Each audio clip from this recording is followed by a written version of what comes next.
यदि आप हमारे चैनल के सभी गाने को पसंद करते हैं तो डीडी प्रोडक्शन हाउस के यूट्यूब चैनल को लाल बटन दबा के सब्सक्राइब करें और घंटी के निशान को जरूर दबाएं।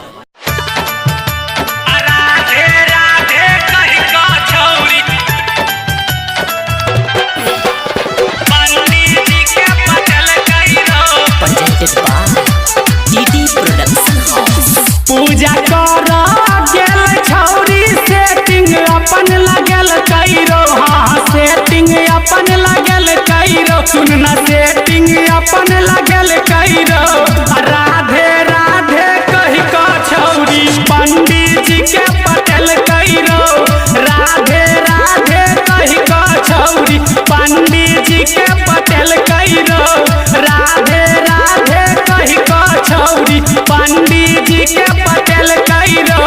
डीजे सुमित सतीश, डीजे सुमित सतीश, रेमा डीडी प्रोडक्शन हाउस।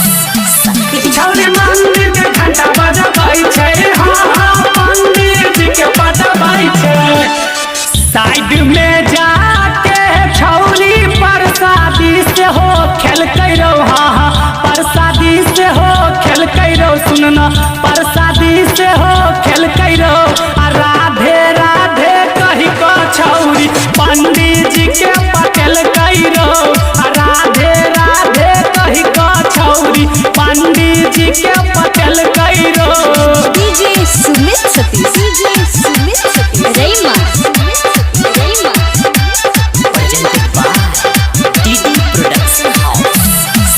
छौरी मंदिर के घंटा बजबै छै। हाँ पंडित जी के बजबै छै।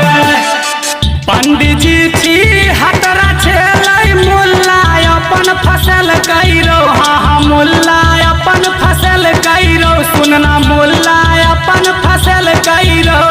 राधे राधे कही का छौरी पंडित जी के पटेल कैरो। राधे राधे कही का छौरी पंडित जी के पटेल कैरो। डीजे सुमित सतीश, डीजे सुमित सतीश, रेमा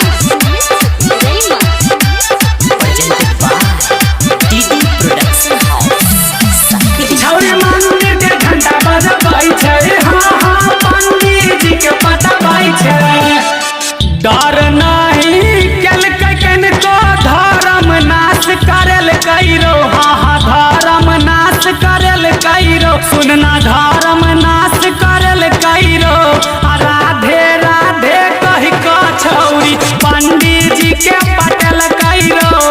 राधे राधे कही का छौरी पंडित जी के पटेल कैरो। डीजे सुमित सतीश, डीजे सुमित सतीश, रेमा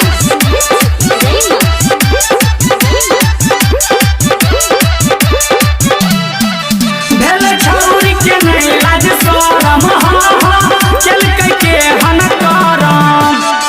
गायक घन श्याम संदीप के नहीं बात मानल कैरो। छौरी बात नहीं मानल कैरो। हेरो बात नहीं मानल कैरो। राधे राधे कही का छौरी पंडित जी के पटेल कैरो। राधे राधे कही का छौरी पंडित जी के पटेल कैरो। Recording by DD production house Sakri 97 084 45 722।